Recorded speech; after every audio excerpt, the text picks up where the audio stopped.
Hello everybody.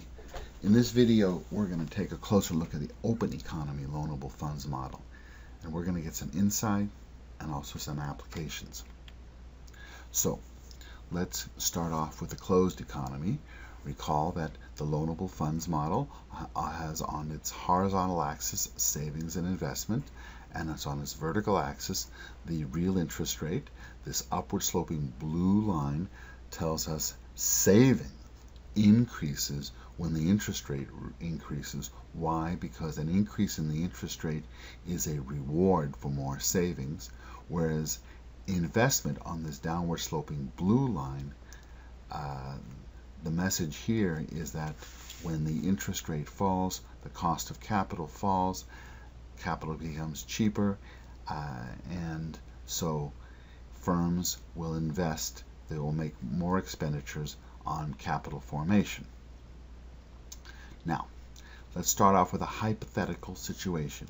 If the country was in fact closed to world capital flows, if it wasn't participating in world capital markets, the interest rate would be determined where the savings function, the upward green line, and the investment function, the downward blue line, intersect.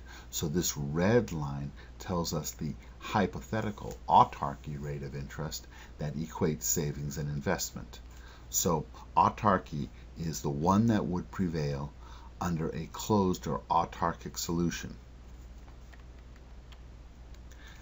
But this was just a hypothetical. In reality, this economy and most economies, financial markets, are open, which means that capital can flow in or out.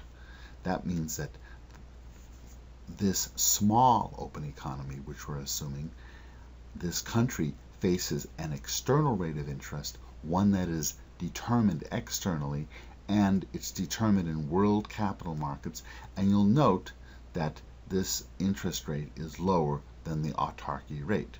Compared to an autarky situation, the country saves less, but it also invests more, and that means that with open capital markets, its investment is going to be greater than savings. Now let's recall some basic identities.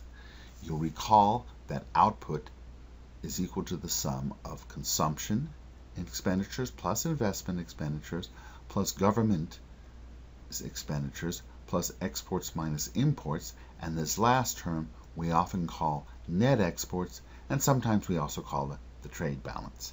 Now we're going to make a little simplification. It's not exactly true, but it's almost true, and it's true enough for this, that a country's output exactly equals its income. This is not strictly true because in the open economy there are some elements of income. For example, transfer from abroad would be something that the country doesn't produce, but it would be part of their disposable income. And also, let's say that the country was receiving some payments from investments that it had made. And in that case, there would be a difference between the country's income and the country's output. But we're not going to consider that. Instead, the country's income / output we'll think of as being spent on consumption plus private savings plus taxes. So if we do one more thing, that we define public savings as taxes minus government expenditures, we often call this the government budget surplus.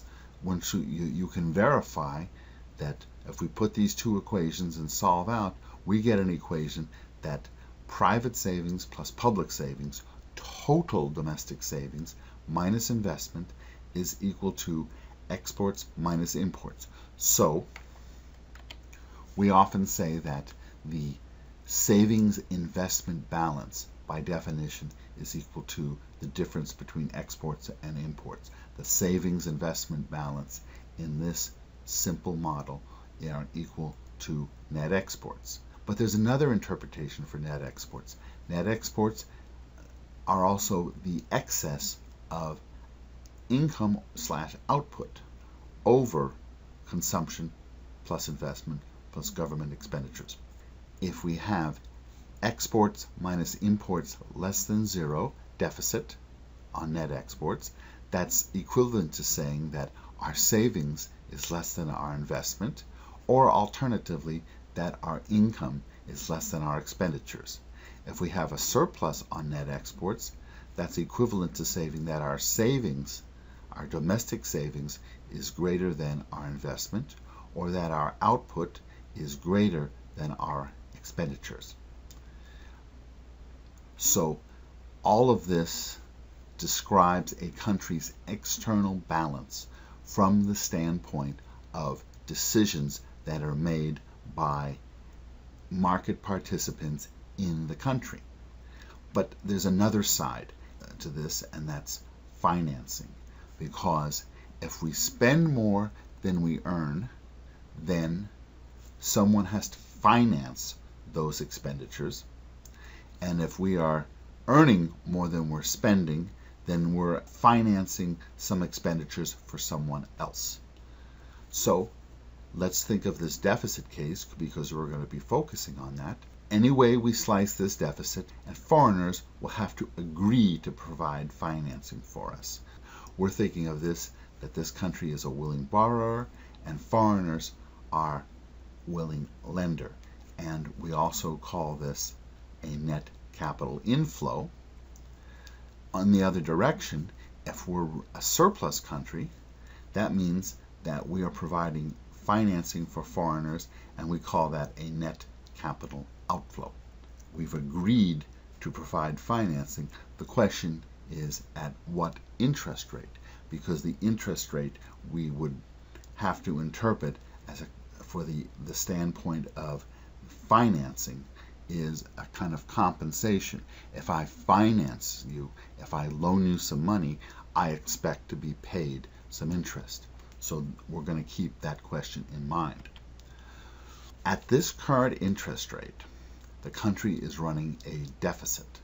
And we just saw that we can interpret that as a deficit on net exports, or we can also call that the difference between savings and investment. Savings in this case will be less than investment.